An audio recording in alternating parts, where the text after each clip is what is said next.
රාත්‍රී අහස දිහා බලන්නිද්දී එකපාරටම ඇදී යන තරුවක් එහෙම නැතිනම් කඩා වැටෙන තාරකාවක් දැකලා තියෙනවද?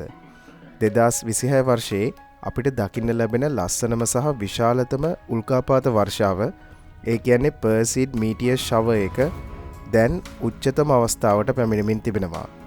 මෙවර පර්සීඩ් උල්කාපාත වර්ෂාව වෙනදාටත් වඩා විශේෂයි. පැයකට උල්කාපාත කීයක් විතර මේකෙන් බලන්න පුළුවන්ද? කිසිම ටෙලස්කෝප් එකක් නැතුව ඔබේ පියවි ඇසින්ම මේක බලන්නේ කොහොමද? අද මේ වීඩියෝ එකෙන් අපි මේ සියල්ල මුල ඉඳන් අගට කතා කරමු.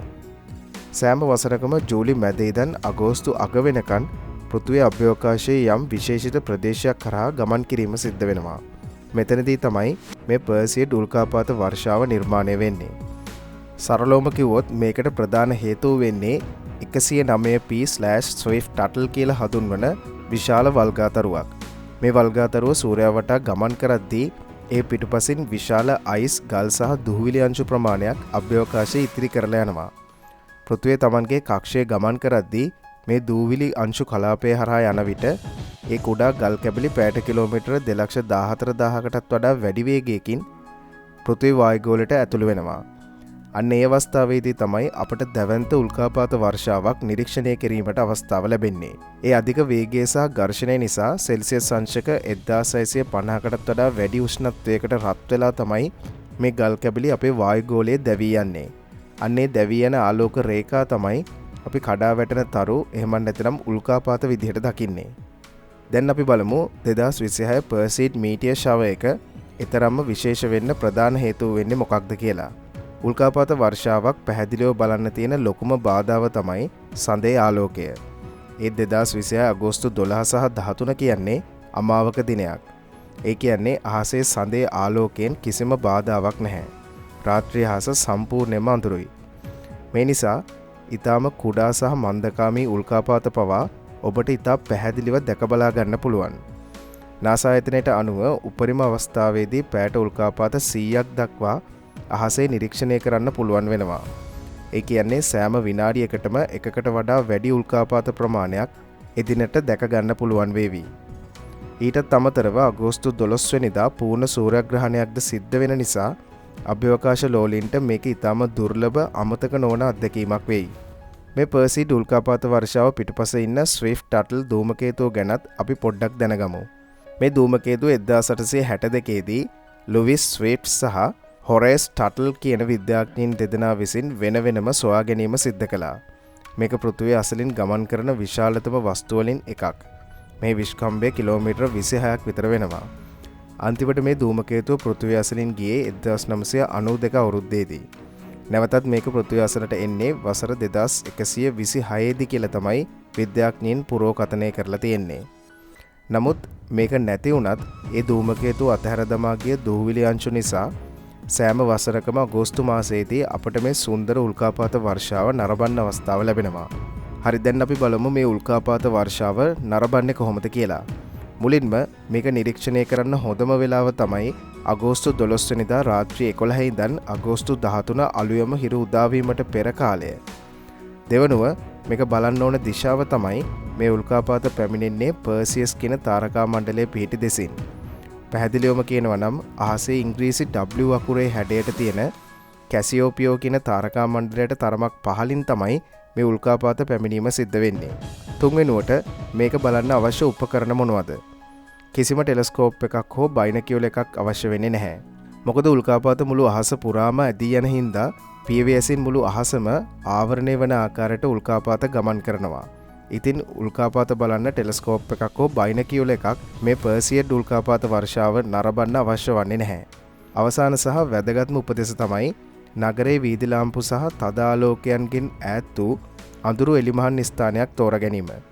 ඔබේ දැස් අඳුරට හුරු වීමට විනාඩි 20ක් 30ක් පමණ වේලාවක් යන නිසා ජංගම දුරකථනයේ දෙස බැලීම සම්පූර්ණයෙන්ම නතර කරන්න ඕනේ. ඒ වගේම අඳුරු ස්ථානයක ඉඳලා මේ උල්කාපාත බැලීම ආරම්භ කළොත් මම කිව්ව ප්‍රමාණයේ උල්කාපාත බලන්න ඔයාට හැකියාව ලැබේවි. ඉතින් 2026 අගෝස්තු මාසයේදී උදා වෙන මේ අපූර්ව අද්විතීය සංදර්ශනය මගහැර ගන්න එපා. ඔබේ යහළුවන් පවුලේ අය එක්ක එකතු වෙලා රාත්‍රී හාසයේ අසිරිය විඳ ගන්න සූදානම් වෙන්න. චීනයේ අභ්‍යවකාශ බල අභියෝගයට අතිශය දැවන්ත පහරක් එල්ල කරමින් ඔවුන්ගේ ලෝං මාච් 7A කියන විශාල රොකොට්ටුව අභ්‍යවකාශ ගත කරන අවස්ථාවේදී තත්පර 85ක් වැනි කෙටි කාලයක් ඇතුළත අහසේදීම දැවන්ත ගිනිබෝලයක් නිර්මාණය කරමින් විනාශ වී ගියා. චීනයේ හයිනාන් දූපතේ පිහිටි වෙන්චෑන් අභ්‍යවකාශ මධ්‍යස්ථානයෙන් ගුවන්ගත කරපු මේ රොකොට්ටුවේ මූලික අරමුණ වුණේ චයිනාසැට් 4B කියන මිල අධිකම සංනිවේදන චන්ද්‍රිකාව පෘථිවි කක්ෂයට රැගෙන යාම. නමුත් රොකොට්ටුව අහසට ගිහිල්ලා මිනිත්තු 1මාරක් යන්නත් කලින් එහි ඇති වූ තාක්ෂණික දෝෂයක් එහෙමත් නැතිනම් ෆ්ලයිට් ඇනොමලි එකක් නිසා මේක අහසේදීම කැබලි වලට වෙන් වී ගිනිගෙන දකුණු චීන මුහුදට කඩා වැටුණා. මීටර 60කට වඩා උස මේ ලෝං මාච් 7A රොකට්ටුව 2020 දී මුලින්ම පරීක්ෂා කරද්දිත් මේ ආකාරයටම පිපිරී ගියත් ඊට පස්සේ මෙහෙයුම් රැසක් සාර්ථකව සිද්ධ කරන්න සමත් වුණා. චීන අභ්‍යවකාශ ඒජන්සිය මේ ගැන තවම නිල ප්‍රකාශයක් නිකුත් කර නැහැ. විද්‍යාඥයින් කියන්නේ රොකට්ටුවේ පළමු අදියරේ එන්ජින් හෝ ස්ට්‍රක්චර් ෆේලියර් එකක් එහෙමත් නැතිනම් ව්‍යුහාත්මක බිඳවැටීමක් මීට හේතු වන්නට පුළුවන් කියලා. මේ සිදුවීමත් එක්ක ඉදිරියට සැලසුම් කර තිබූ චීන ටියන්ගොන් අභ්‍යවකාශ මධ්‍යස්ථානයට භාණ්ඩ යැවීමේ මෙහෙයුම යම් තරමකට ප්‍රමාද වීමට ඉඩ තිබෙනවා. මේවා දකින්නේ මේ රොකට්ටුව විනාශ වන අවස්ථාවේ ලබාගත් වීඩියෝ දර්ශන කිහිපයක්.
එනම් අපි ඊළඟ වීඩියෝ එකෙන් හමු වෙමු.